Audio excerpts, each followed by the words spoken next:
For the first time since October, the Stockton Thunder and Colorado Eagles battle in mile-high altitudes for the fourth and fifth meetings of the season coming up in Loveland. Mike Benton with you here, and joining me, the voice of the Colorado Eagles, Kevin McGlue, our good friend. Kevin, welcome. Good to see you once more. And as far as these two teams are concerned, they went down to the wire essentially for the first three games of this head-to-head series. We should expect nothing less here for perhaps this weekend's set. I would imagine so. And again, you get into, even though it's the month of February, you start to look at what's left of the season. There's not a whole lot. There's a lot more behind you than in front of you.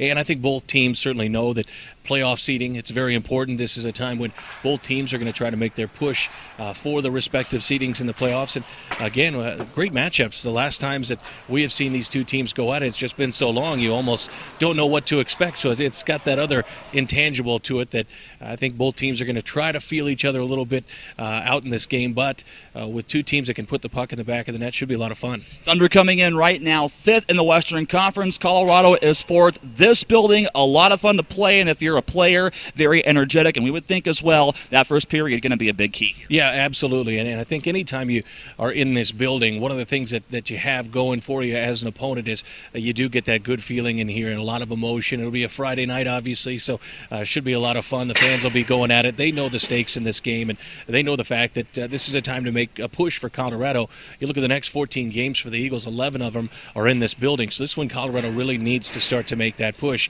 and it needs to start here tonight, coming off 3 straight losses to Las Vegas, the last time the Eagles were here at the Budweiser Events Center. So it should be a lot of fun, and always the visiting team gets a nice push, if you will, out of that emotion in this building. Always a lot of fun. Certainly a lot of motivation for Colorado. Stockton as well, 5-0-1 in their last 6 games. Coming into their own offensively, the Eagles a very well-oiled machine. So you would think maybe a track meet here for this game, and that means chances galore here for Chris Doyle and Kevin Baker for Stockton, and Kevin Yelansky and Riley Nelson for Colorado. Yeah, those are the two guys you look towards, especially with the absence of guys like Chad Costello and Jack Combs up front for Colorado with the call-ups to the American League. But one guy I think you really need to keep an eye on here tonight on that top line with Nelson and Yelansky is the newest addition to this Eagles roster. That's Joey Sides, who was a CHL All-Star of a year ago with the Arizona Sundogs.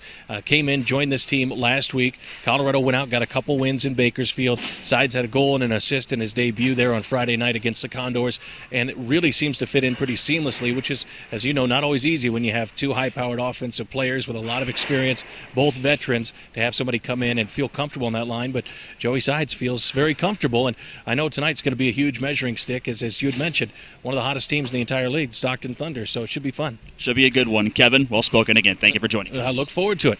Also will be a Thunder debut for defenseman Ryan Lowry, also making his ECHL debut after being assigned from Oklahoma City. He's back in his old stomping grounds after playing for Colorado College during his amateur tenure. We're on air this evening and tomorrow beginning at 5:50. Tonight's coverage, radio as well at 1280 KWSX, and for both games, opening puck drop at 6:05 p.m. For Kevin McGlue, I'm Mike Benton for Thunder Vision.